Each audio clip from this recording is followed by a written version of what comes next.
Alors, correction de l'activité et le rayonnement solaire.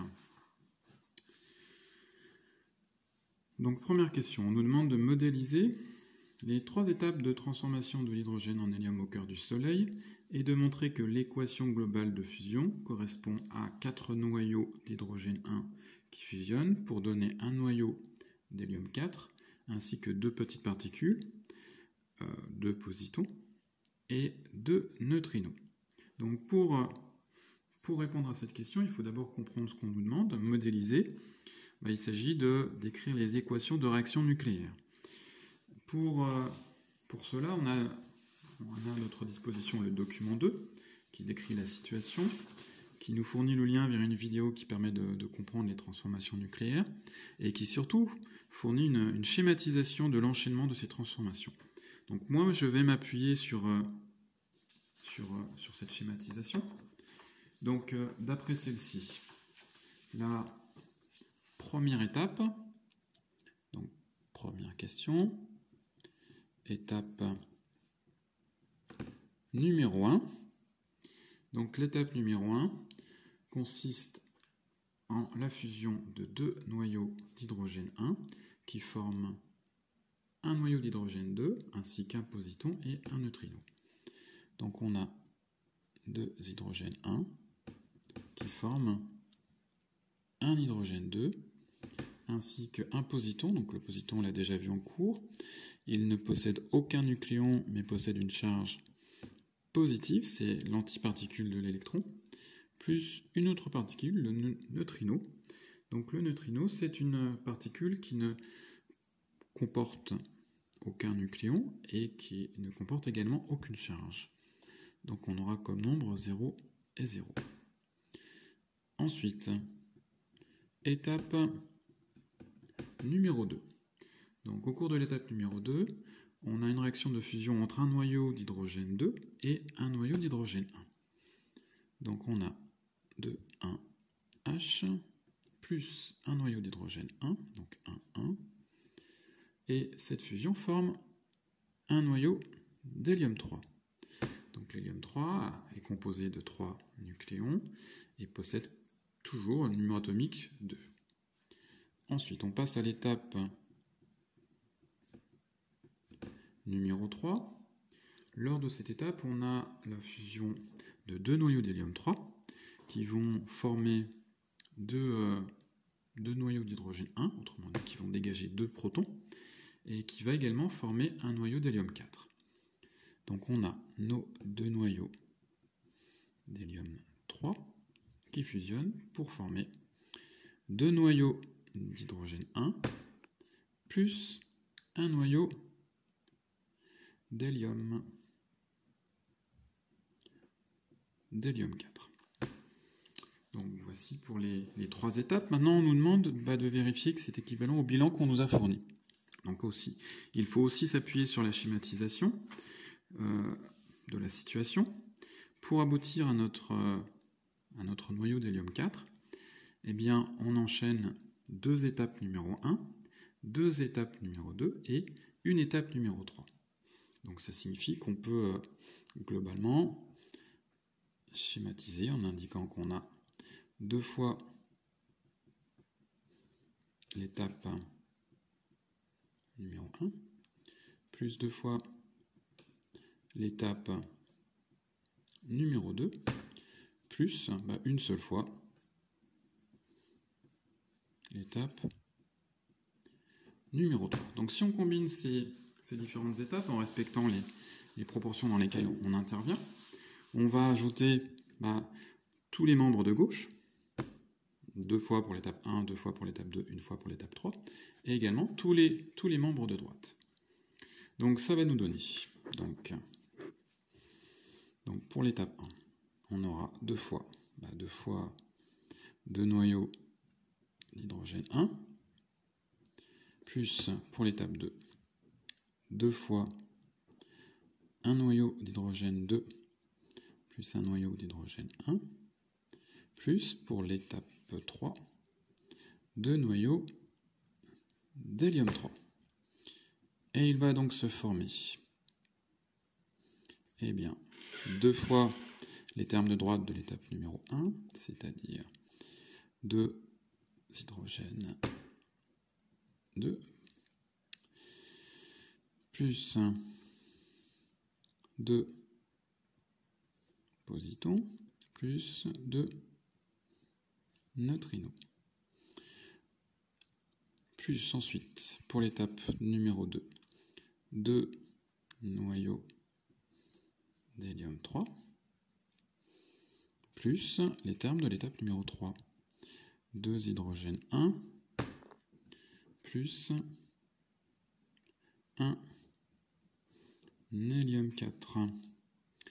Donc ici, si on rassemble les différents termes, on a en tout 4 noyaux d'hydrogène 1 plus 2 hydrogène 1, ce qui fait 6 hydrogène 1, plus 2 hydrogène 2, plus 2 hélium 3.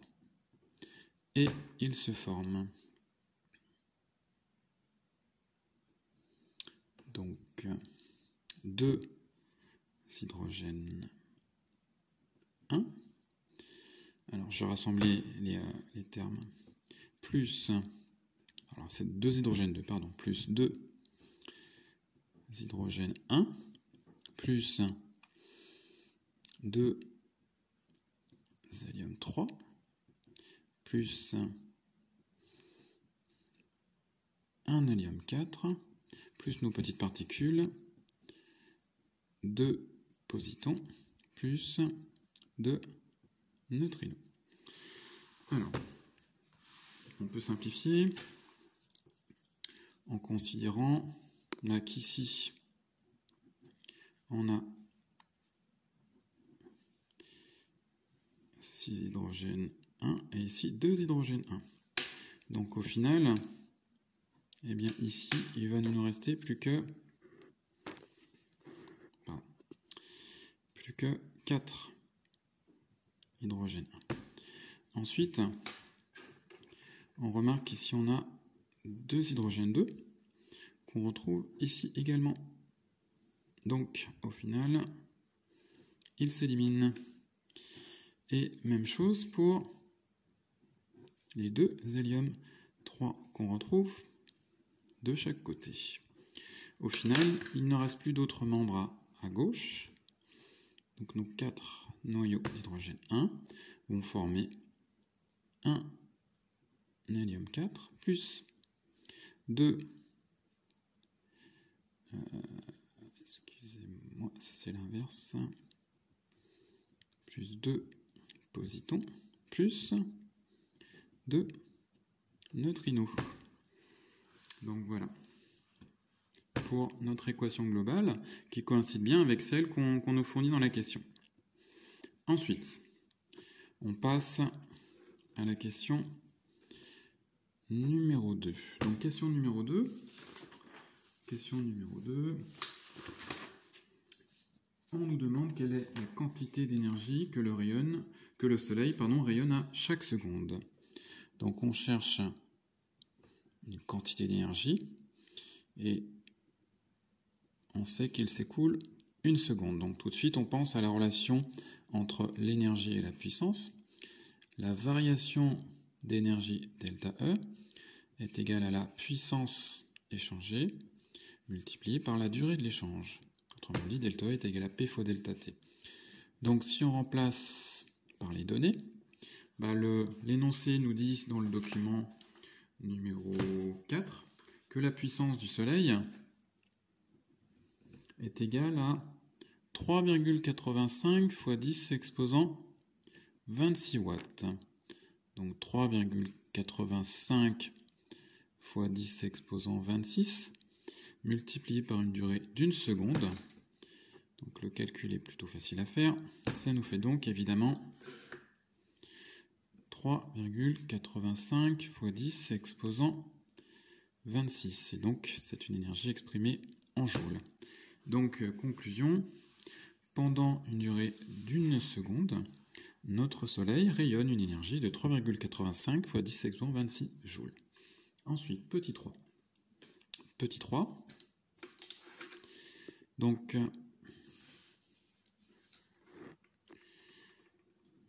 petit 3, on nous demande, à partir de la relation d'Einstein, de déterminer la diminution de masse à laquelle cette énergie émise correspond. Donc, on nous met sur la piste en nous disant qu'il faut utiliser la relation d'Einstein. Cette relation nous dit que l'on a une variation delta E d'énergie lorsqu'on a une variation de masse delta M, et que cette variation delta E d'énergie est égale à la variation de masse multipliée par la célérité de la vitesse, la célérité de la lumière dans le vide au carré. Donc notre inconnu ici, eh bien c'est delta M. Donc delta M est égal à delta E sur C au carré. C est connue, elle vaut 3,00 fois 10 exponent 8 mètres par seconde. Donc il suffit de remplacer et de faire le calcul. Donc l'énergie changée, c'est celle qu'on a calculée juste avant. 3,85 fois 10 exposant 26 joules, divisé par 3,0 fois 10 exposant 8, le tout au carré. Et donc, si l'on fait ce calcul, on obtient comme résultat, en arrondissant correctement, 4,29 fois 10 exposant 9 kg. Donc réponse à la question, à chaque seconde, la masse consommée et transformée en énergie dans le Soleil est de 4,29 fois 10 exposant 9 kg. Donc environ 4 milliards de kilogrammes chaque seconde qui sont transformés en rayonnement. Ensuite, on passe à la toute dernière question. Question numéro 4. Donc on nous demande tout simplement de calculer un pourcentage, le pourcentage de cette masse qui est convertie à chaque seconde par rapport à la masse totale du Soleil. Donc ce pourcentage, petit p, on peut l'exprimer comme le rapport de la masse convertie en une seconde sur la masse totale, donc c'est-à-dire la masse du Soleil. Et comme c'est un pourcentage, on multiplie par 100. Donc si on remplace la masse convertie, c'est celle qu'on a calculée juste avant, 4,29 fois 10 exposant 9 kg. Et la masse du Soleil, eh bien, on va la chercher dans les données. On nous dit qu'elle est de 2 fois 10 exposant 27 tonnes. Alors bien sûr, pour pouvoir calculer le pourcentage, il faut que les deux masses soient dans la même unité. Donc nos 2 fois 10 exposant 27 tonnes, on les convertit en kilogrammes, en multipliant par 10 exposant 3. Donc au final, on obtient un pourcentage de 2,15 fois 10 exposant moins 19%. Donc évidemment, il s'agit d'une valeur extrêmement faible.